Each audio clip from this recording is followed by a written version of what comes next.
While I'm waiting for Fox to verify that my last video was fair use commentary, I thought I'd share some tips on how I perform feminist analysis, starting with identifying sexual objectification. When judging whether or not a character is presented in a sexually objectifying way, I look for 3 obvious signs of the male gaze. 1. Character posing and costume.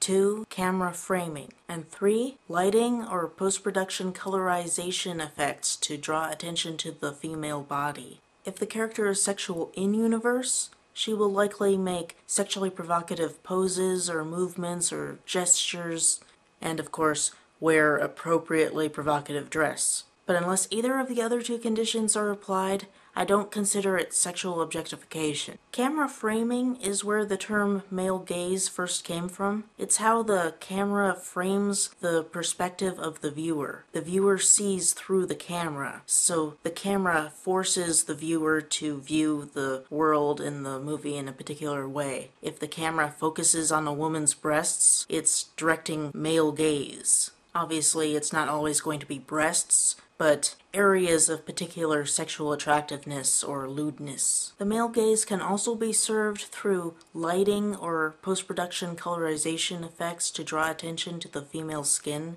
Now take a look at this scene from the unaired Dollhouse pilot.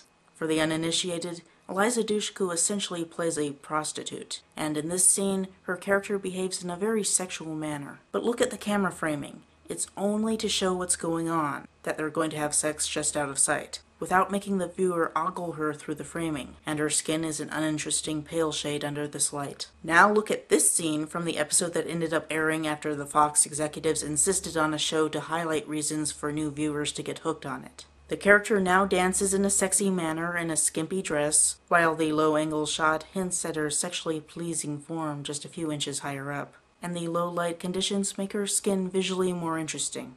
I would now consider this an example of sexual objectification. Of course, context plays a big part as well. In this shot from Alien, in which Ripley's butt takes up a lot of the frame, I think it's a necessity based on the cramped set, whereas in this shot, the camera operator clearly has enough room to make it an instance of gratuitous sexuality. That skimpy costume is not necessary given the character's personality and the situation, so I would consider it sexual objectification. So that's how I do my basic analysis.